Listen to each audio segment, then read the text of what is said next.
those.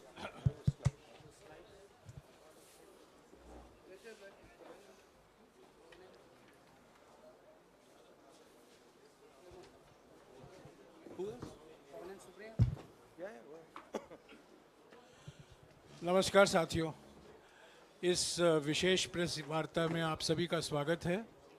एक अत्यंत महत्वपूर्ण मुद्दे पर अभी राहुल जी आपको संबोधित करेंगे। राहुल जी।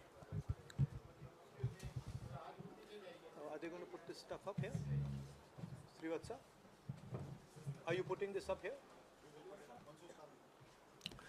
नमस्कार, कैसे हैं? आप थोड़े शेल शॉक्ड लग रहे हो। ये कांग्रेस पार्टी ने क्या कर दिया, कैसे कर दिया? हाँ, अच्छा इसी के कारण है ये। अच्छा ज्यादा लोग आ गए। Okay okay. नहीं देखिए, आज हम बड़ी इंपॉर्टेंट चीज के बारे में आपको कहना चाहते हैं। पहली बार हमने नोट किया कि चुनाव के समय प्रधानमंत्री ने, होम मिनिस्टर ने और फाइनेंस मिनिस्टर ने स्टॉक मार्केट पर टिप्पणी दी। प्रधानमंत्री ने 2-3 बार, 4 बार देश को कहा कि स्टॉक मार्केट तेजी से आगे बढ़ने जा रही है। होम मिनिस्टर ने सीधा कहा कि 4 जून को स्टॉक मार्केट आसमान में जाएगी, लोगों को खरीदना चाहिए। और यही मैसेज फाइनेंस मिनिस्टर ने दिया। फर्स्ट, ये आज थोड़ा हम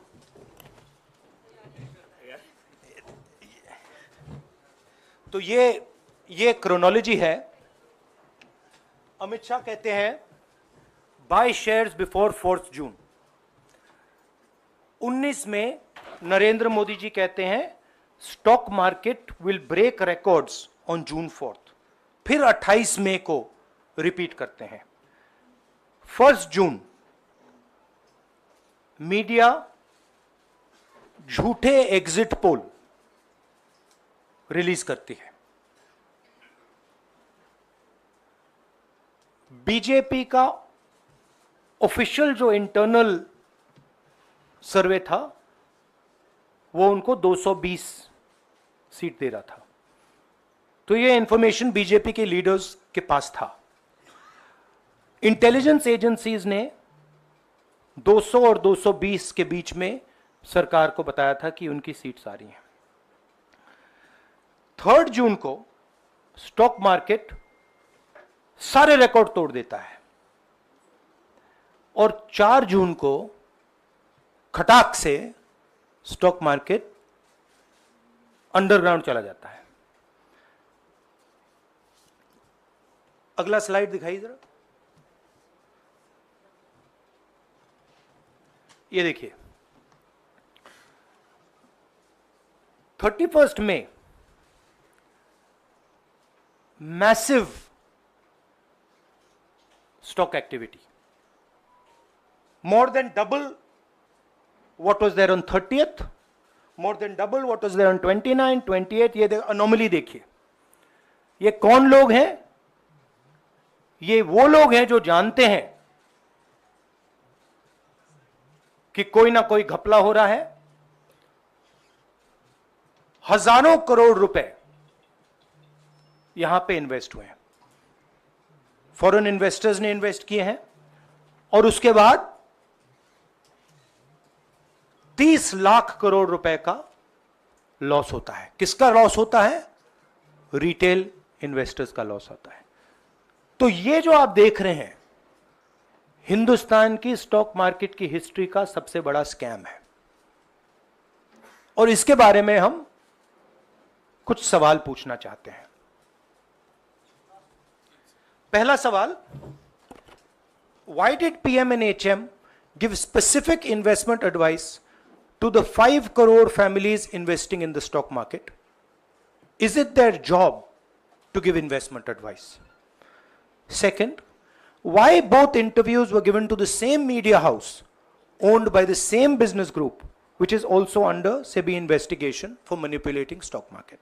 Third, what is the connection between the BJP, the fake exit pollsters, and the dubious foreign investors who invested one day before the exit polls were announced and made a huge profit at the cost of 5 crore families?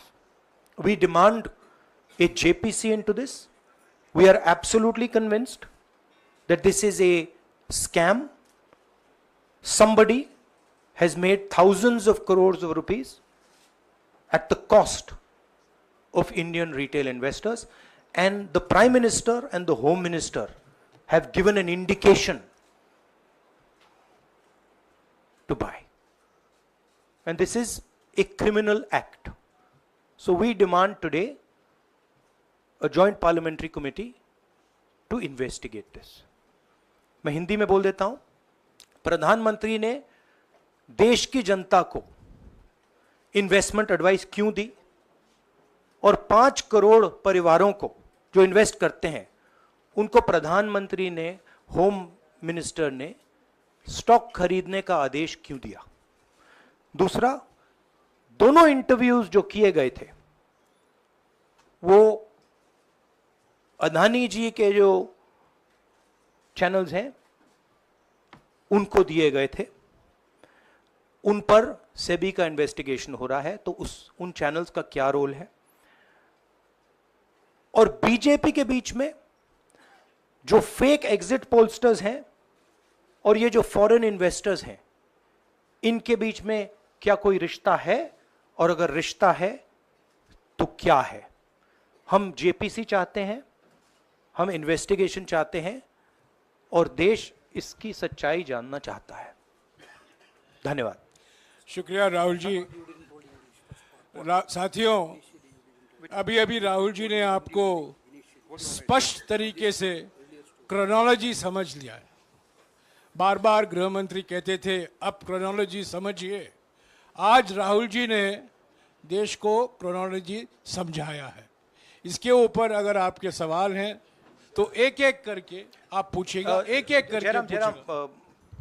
I haven't said the chronology in English, so I'll say the chronology in English. 13th May 2024, the Home Minister says, buy shares before 4th of June. This is a clear indication to retail investors and others to buy stock. 19th May, for the first time, and then repeatedly until the 28th May, the Prime Minister says that the stock market is going to break records on 4th June. Finally, on 1st June, completely fictitious exit polls are released. These investors are given a completely wrong impression. And on the 3rd of June, as we all know, the stock market breaks all records and then crashes on the 4th of June. Whoever has made money as the stock market rose and also as the stock market crashed.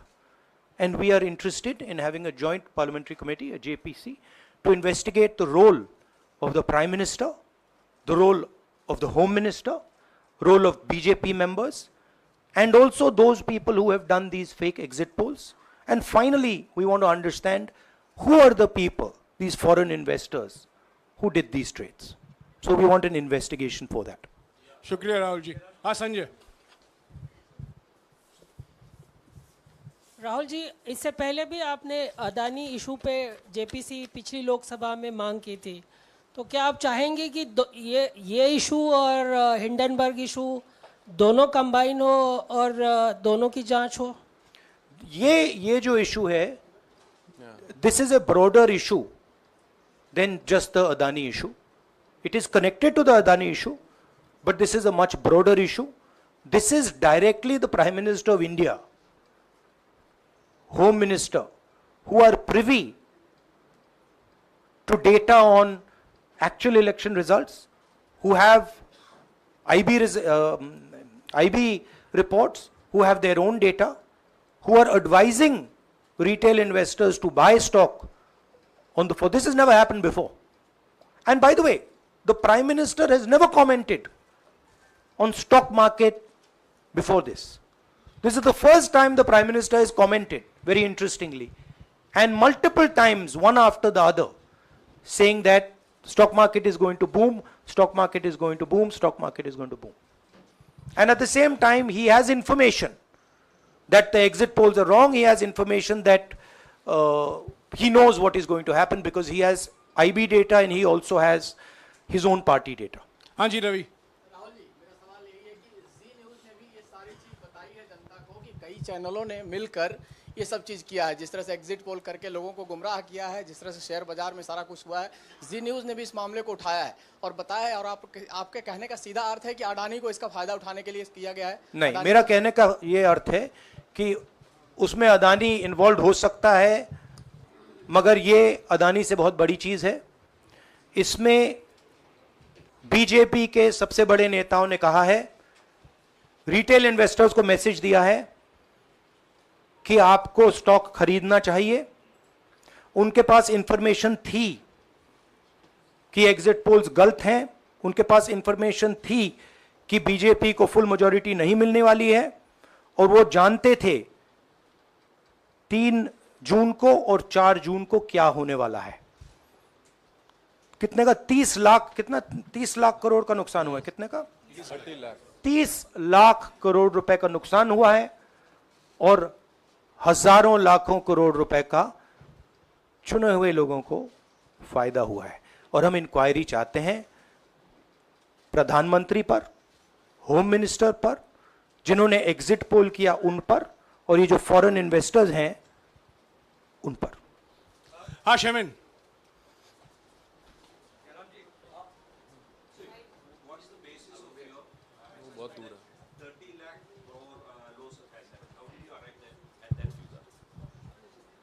Do you want to explain it?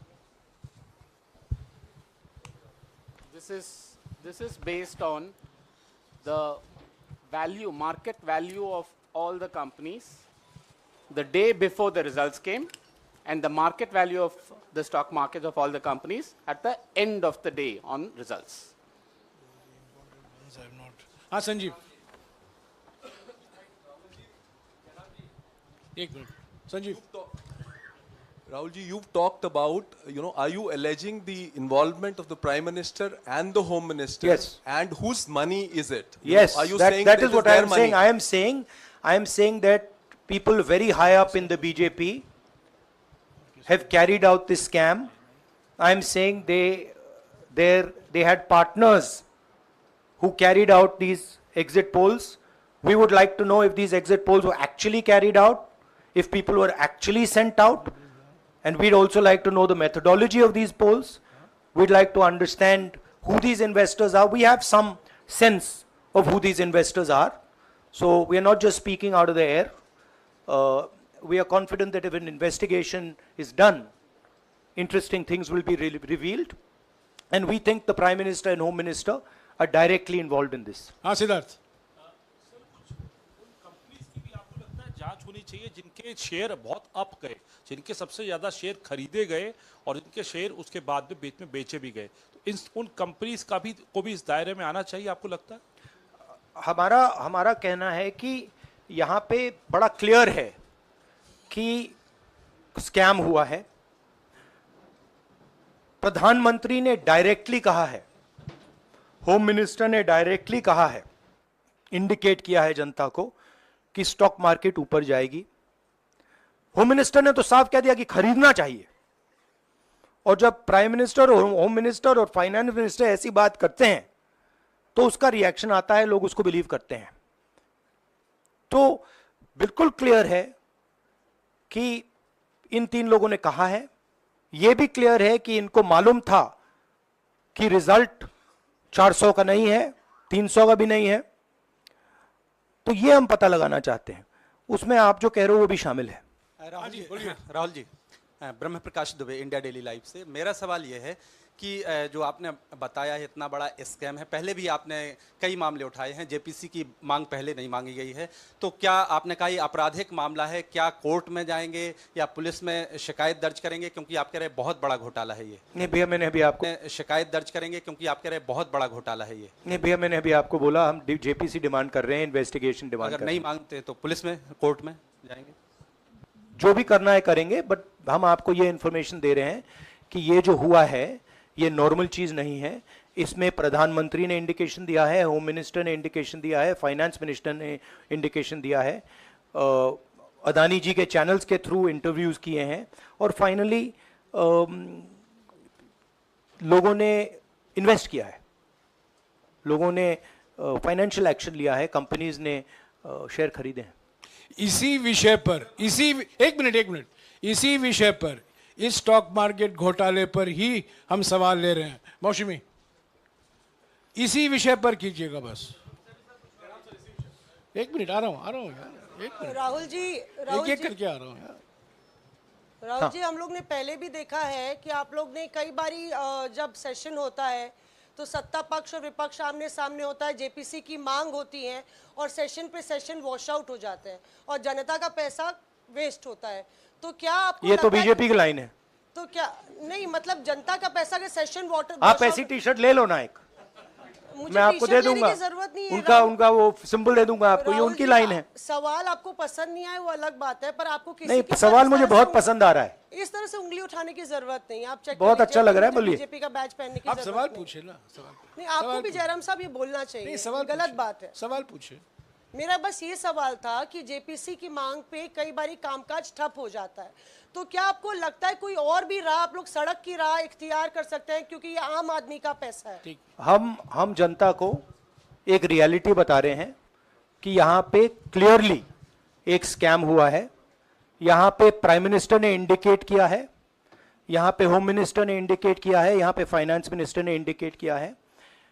Normally BJP की ये position होती है कि जब भी हम कोई मुद्दा उठाते हैं तो हम पार्लियामेंट का टाइम वेस्ट कर रहे हैं। वही पोजीशन आपने अपनाई है, इसलिए मैंने आपसे कहा कि देखिए आप बीजेपी की पोजीशन ले रही हैं। रियलिटी, एक सेकंड, रियलिटी ये है कि हम जेपीसी करवाएंगे। अब ऑपोजिशन में बहुत ज्यादा ताकत है, बहुत ज्यादा स्ट्रेंथ है, और पूरा जो पार्लियामेंट की सिचुएशन है वो बदल गई है। हाँ जयनेंद्र,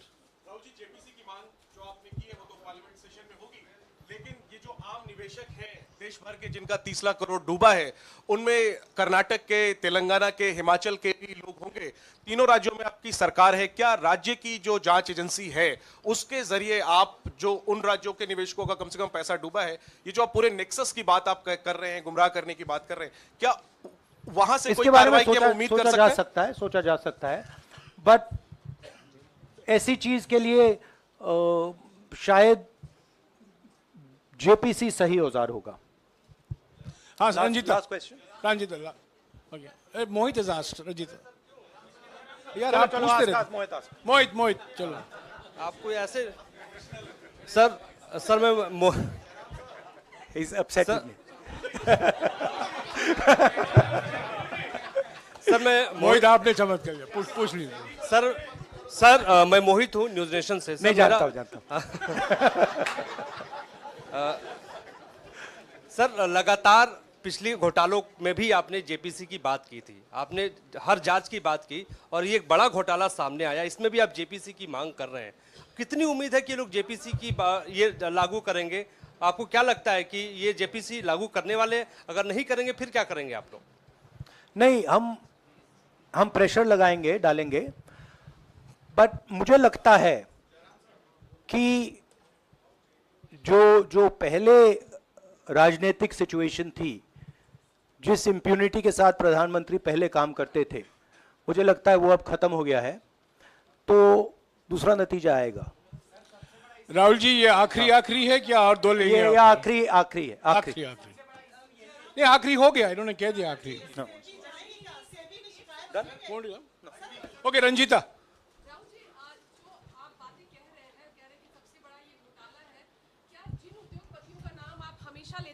चुनावी जो रैलियां रही हैं उसमें भी और उसके बाद भी, क्या आप कहना चाहते हैं कि सरकार ने मदद की है उन उद्योगपतियों को और अमीर बनाने में?